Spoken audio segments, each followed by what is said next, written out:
they're in love, and they're happy. And in comes this guy barging in, he's single. Right? It's called Free Radical. That's his name. Free Radical. Free Radical comes barging into the dance, and he sees a cute girl. Antioxidant.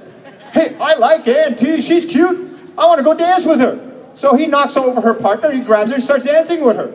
Well, that's what happens in your cell. That's what free radicals do. They come in there, into these cells, and they steal molecules from these cells. So they make these cells unstable, and they cause damage in your cellular structure, and you got that 185 billion cells that are replicating, right? Well, you got damage in there now. What happens is you get error messages. And every time that error message occurs, you got more chance of getting cancer, because those error messages over time, just think about it. It takes 10 to 15 years for cancer cells to metastasize. 10 to 15 years. So what you do now is going to determine what you're going to be and where you're going to be 10 or 15 years from now. Every 7 years, every cell in your body is duplicated. So every 7 years, you can double your rate of aging or keep it the same. You see, I'm 65 years old, going on 40. Yeah, really. There can be a 20 years difference between your chronological and biological age. 20 years. Okay, 20 years, right? 20 years of your life. If you could have back 20 years of your life, you can make it 20 years younger, write me a check right now for how much that's worth to you. There's no value to that. It is incredible, and it's up to you. You can make these changes happen.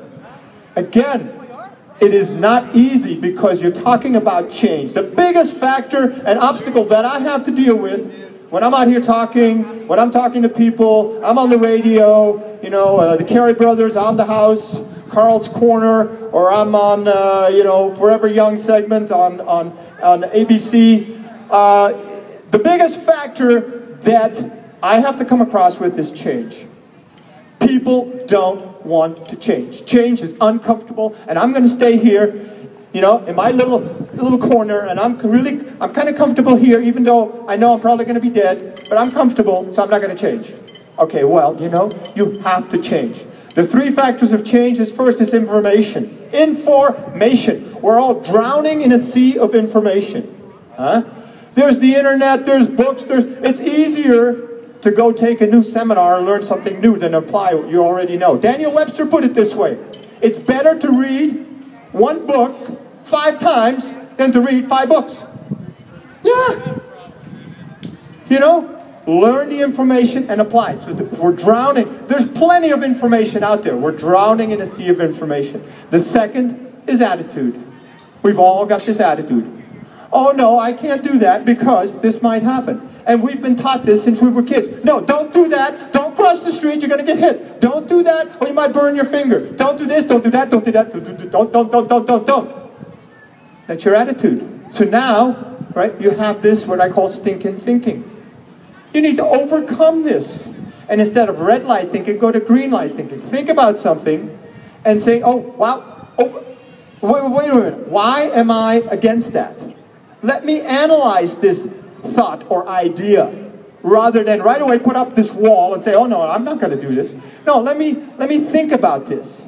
And let me analyze it. And maybe there are some truth in here, and then I can use, and that way I can make change happen. The last part, so these are all obstacles. A lot of people never get past the second one. Attitude. Right? They never get past that. The third and final state of change is behavior, because now you actually have to do something about it. That's right. You have to do something about it. And a lot of us never reach that point. But I tell you, you guys here, a lot of us are cancer survivors, right? They have made that change because they've already reached this state. You see, a lot of us will wait until something traumatic happens before we make the change. But then sometimes it's already too late. It may be already too late. That's why I created ChallengeAging.com. It has a plethora of useful information on there, right? There's no hooks on there.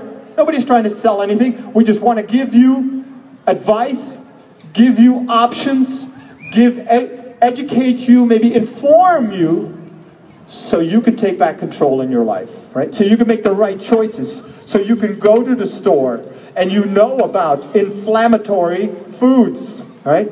It's all around us. Mayo Clinic did a study, right? on inflammation. The major driver of most diseases is inflammation, right? And how do we become inflamed? If you look around you, you go to the grocery store, you look at labels, and you look at some of these fats that are in these foods. Soy oil, sesame